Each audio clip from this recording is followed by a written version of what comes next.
ક્યારેય એવું વિચાર્યું છે કે આખી પૃથ્વી પર સૌથી ઠંડી, સૌથી ગરમ કે પછી સૌથી વધુ વરસાદવાળી જગ્યા કઈ હશે? ચાલો ને આજે એક મજાની સફર પર નીકળીએ. શરૂઆત કરીશું આપણા ગુજરાતથી અને પહોંચીશું દુનિયાના એવા છેડાઓ સુધી જ્યાં હવામાન એની બધી જ હદો પાર કરી દે છે. તો સવાલ બસ આ જ છે. દુનિયામાં એવી તે કઈ જગ્યા છે જ્યાં ઠંડીથી બધું જામી જાય? એવી કઈ જગ્યા છે જ્યાં ગરમીથી બધું ઓગળી જાય? અને એવી કઈ જગ્યા છે જ્યાં વાદળો વરસવાનું બંધ જ નથી થતા? ચાલો, આ બધા જ સવાલોના જવાબ એક પછી એક શોધી કાઢીએ. ઓકે, તો આપણી આ સફરની શરૂઆત કરીએ થીજાવી દે એવી ઠંડીથી. આપણે સૌથી ઠંડા સ્થળોને શોધીશું અને શરૂઆત કરીશું બીજે ક્યાંયથી નહીં, આપણા પોતાના ગુજરાતથી. તો આપણા ગુજરાતમાં સૌથી વધારે ઠંડી ક્યાં પડે છે? જવાબ કદાચ ઘણાને ખબર હશે. એ છે કચ્છનું નલિયા.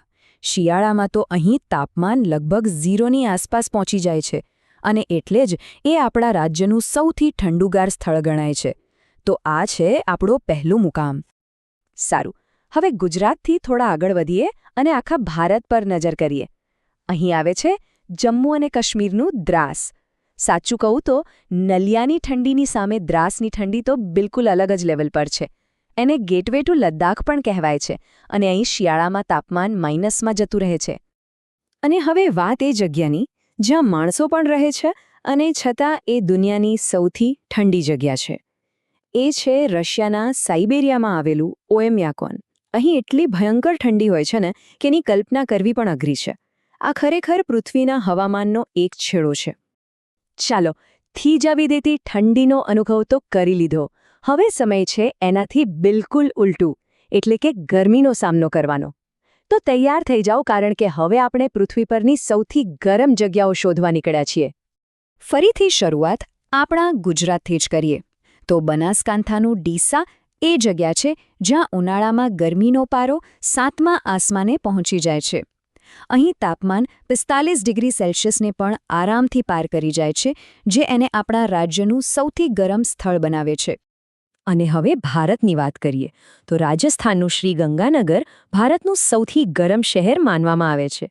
થારના રણની એકદમ નજીક હોવાથી અહીં લૂ અને ગરમીનું મોજું બહુ જ તીવ્ર હોય છે. અને આખી દુનિયાની સૌથી ગરમ જગ્યા કઈ? એ છે ઈરાનનું દશ્ત-એ-લુત રણ. વૈજ્ઞાનિકો જ્યારે સેટેલાઇટથી પૃથ્વીની સપાટીનું તાપમાન માપે છે ને, ત્યારે આ જગ્યા સૌથી ગરમ નોંધાય છે. કહેવાય છે કે અહીં જીવન ટકાવી રાખવું લગભગ અશક્ય છે. સારું, તો આપણે ઠંડી અને ગરમી બંને છેડા જોઈ લીધા. હવે આપણી સફરના છેલ્લા પડાવમાં આપણે જઈશું પાણીની દુનિયામાં, એટલે કે વરસાદની દુનિયામાં. ચાલો શોધીએ એ જગ્યાઓ જ્યાં વાદળો સૌથી વધારે મહેરબાન થાય છે. આપણા ગુજરાતમાં વલસાડ જિલ્લાના કપરાડા અને ધરમપુર એવા વિસ્તારો છે જ્યાં ચોમાસું એકદમ જામીને વરસે છે. આટલા બધા વરસાદના કારણે જ લોકો આ વિસ્તારને પ્રેમથી ગુજરાતનું ચેરાપુંજી પણ કહે છે. અને જ્યારે આખા ભારતની વાત આવે ત્યારે મેઘાલયનું મોસિનરામ, આ એક જ નામ સૌથી ઉપર આવે છે. અહીં વાર્ષિક વરસાદના આંકડા તો જાણે માનવામાં જ ન આવેવા હોય છે. પણ અહીં એક મજાનો ટ્વિસ્ટ છે. આ રેકોર્ડ ખાલી ભારત પૂરતો નથી. કારણ કે જ્યારે આપણે દુનિયાની સૌથી વધુ વરસાદવાળી જગ્યા શોધવા નીકળીએ છીએ, ત્યારે આપણે ભારતની બહાર જવાની જરૂર જ નથી પડતી. જી હા, એકદમ સાચું. મેઘાલયનું મોસિનરામ માત્ર ભારતનું જ નહીં, પણ આખી પૃથ્વી પર સૌથી વધુ વરસાદ મેળવતું સ્થળ છે. આ વાત ખરેખર આપણા દેશ માટે એક ગર્વની વાત છે. તો આ હતી આપણી સફર પૃથ્વીના આબોહવાકીય છેડાઓ સુધીની. આપણે થીજાવી દેતી ઠંડી, બાળી નાખતી ગરમી અને અટક્યા વગર વરસતા વરસાદના પ્રદેશોની મુલાકાત લીધી. ચાલો, આ બધા વૈશ્વિક રેકોર્ડ્સને એકવાર ફટાફટ યાદ કરી લઈએ. ટૂંકમાં કહીએ તો દુનિયામાં વસવાટ માટે સૌથી ઠંડી જગ્યા છે સાઇબેરિયાનો ઓયમ્યાકોન. સૌથી ગરમ જમીન છે ઈરાનનું દશ્ત-એ-લુત રણ. અને સૌથી વધુ વરસાદનું ઘર છે આપણું પોતાનું ભારતનું મોસિનરામ. અને અંતે બસ એક વિચાર, આ બધા આત્યંતિક આંકડાઓ ખાલી જાણકારી માટે નથી. એ આપણને આપણા ગ્રહની અવિશ્વસનીય વિવિધતા અને એની શક્તિનો અહેસાસ કરાવે છે. એ બતાવે છે કે પ્રકૃતિ કેટલી અદ્ભુત અને કેટલી શક્તિશાળી હોઈ શકે છે.